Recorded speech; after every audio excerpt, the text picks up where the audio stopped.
Andito na naman tayo nagluto ng ating pinakanilagang manok. Sobrang dami talaga, isang kawali ng manok.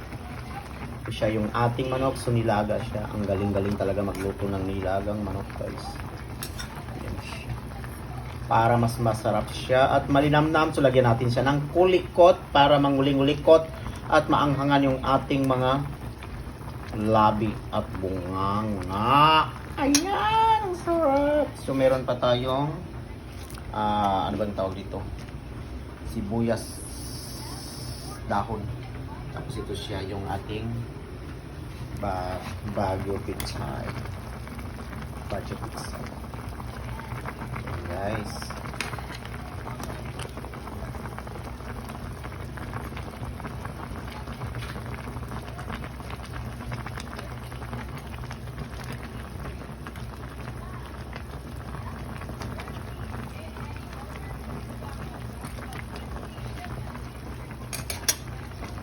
For today's video, guys, ayan yung isang kawaling nilotong nilagang manok. Sobrang sarap yan, guys. Ang sarap ng ating hapunan tonight. Kaya ayan yung ginagawa namin dito sa aming mansion, guys, is magluluto kami pag gusto namin kumain ng masarap na ulam. Kayo nang maghusga, guys, kasi masarap talaga yan yung ating chicken.